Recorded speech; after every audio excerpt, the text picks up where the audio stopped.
Hello everyone queen कल्पना YouTube channel को आपण मानक स्वागत।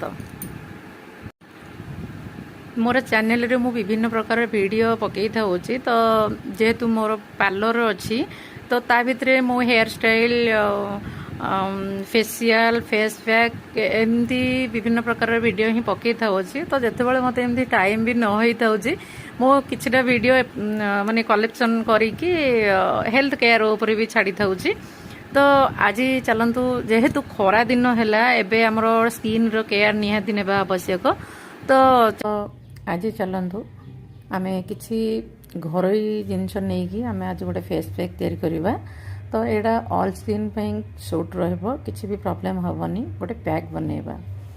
एडा होछि हमरो बेसन, एडा होछि हळदी, एडा होछि हमरो कंचा क्षीर, बाकी एलोवेरा जेल मुई एलोवेरा जेल टी नहीं पंचवटर आपन जे कोनसी भी जेल नहीं परिबे। तो वर्तमान हमरो गोटे फेस पे हाफ स्पून बेसन नेले एट नेले हाफ स्पून हळदी तो एलोवेरा जेल मुझे 4 भाग रो 1 भाग एलोवेरा जेल ही ऐड करी तो आमे एगो गोटे पेस्ट बनैबा ओनली क्षीर रे ही पेस्ट बनैबा टोटल पानी ही ऐड करवानी। तो फास्ट अल्प ही देबा तापर ताको मिक्स करबा। तो आपण माने फेस रे अप्लाई करिवे तो मो हाथ रे अप्लाई करी आपण मानक देखौची ए टाइप रो हमरो face row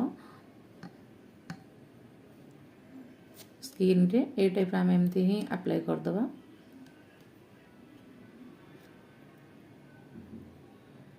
total I circle सबू किछ आई सर्कल सब फेस टोटल टा हमें कवर कर दबा ए टाइप रो कवर कर सारा पर जिनटा सुखी जीव गोटे 10 मिनट छाड़ी दबा। 10 मिनट छाड़ी देला परे एटा पूरा ड्राई हो जीवो तापर आमे कोन करबा पानी मारिकी आस्ते आस्ते आस्ते आस्ते सर्कल देगी ताको मसाज कर दबा। मसाज कर देला परे तापर गोटे ओदा कॉटन नहीं ताको पोछी दबा। आउ मन रखु जिते बड़े आमर पैक लगे केबे भी पैक टाक वाश करें डायरेक्ट पानी रे केबे फेस टाक वाश करें ताको पोछिबे पोछिले ही आम स्किन को भल बेनिफिट ही आसी थाए। तापर ए पैक लगेबा आमर कौन बेनिफिट ही आसी थाए स्किन टाइट रखी थाए बाकी ग्लो भी आसी थाए जेहेतु आमर हळदी गोटे मेडिसिन टाइप रो आउ बेसन भी तो यार गोटे बेसन गोटे फेस रो ग्लो आनी थाए आउ फेस टाक ही टाइट रखी थाए। तो यही पैकटा समस्त ही यूज कर ऑल स्किन पे सूट रही। नमस्कार।